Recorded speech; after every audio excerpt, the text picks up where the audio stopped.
guys, good day. Once again, this is Ma'am Mabel C. Gonzalez and I welcome you to the third discussion sa ating English subject, and our focus is research. Okay, so ito guys,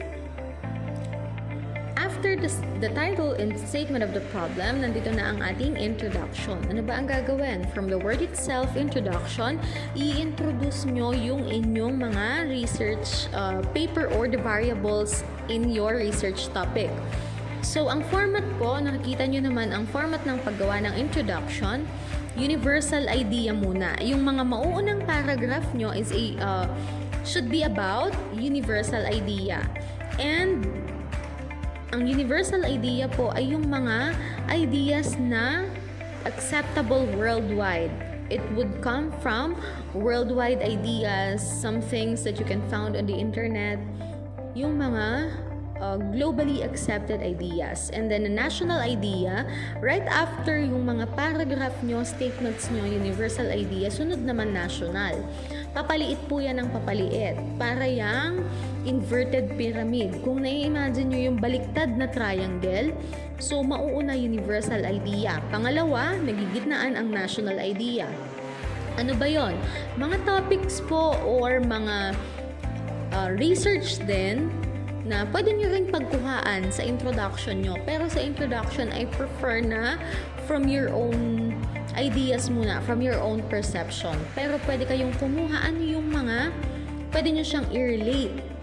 Okay, so next one, national idea ay sa Philippines naman. Dito sa Philippine context. Dito sa ating bansa na yung mga topics and ideas coming from the Philippines. And kung i-relate nyo yung inyong topic sa dito na mismo sa context ng Philippines. So, paliit ng paliit. Next naman po ay local idea. Rojas, Oriental Mindoro. Or Oriental Mindoro and then Rojas, pwede rin.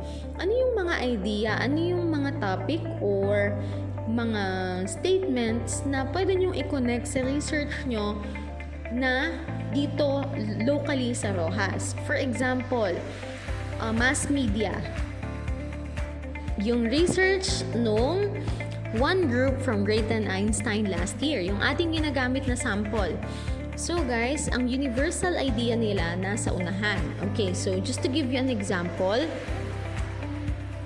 ayan, naka-flash naman sa inyong mga screen.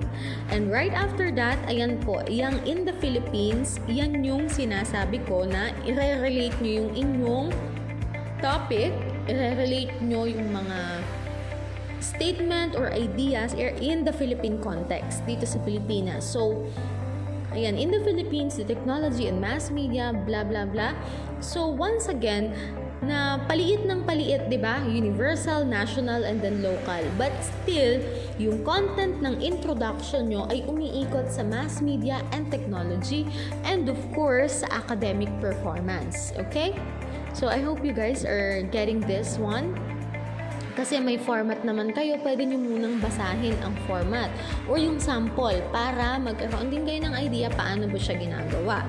Okay, so makikita nyo dyan ha sa first part. Sa first part, general yan. Yung introduction, yung universal idea, these are general ideas coming from all over the world, some parts of the globe na acceptable. And then, yung word na Philippines, ayan, yan na yung national idea.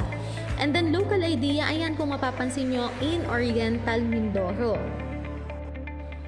Okay, so basically, as a summary, you just have to relate your topic or your chosen topic sa universal context, national context, and finally local setting.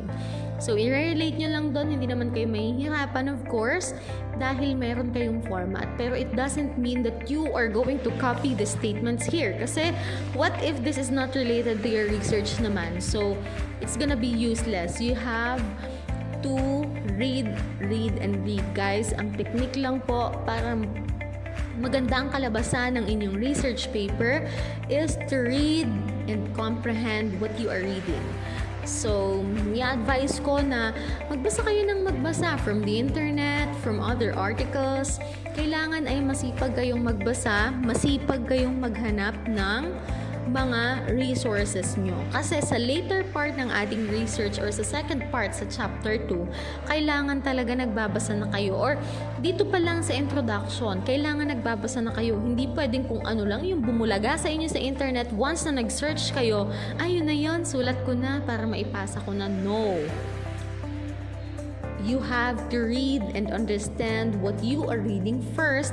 You have to comprehend. You have to analyze.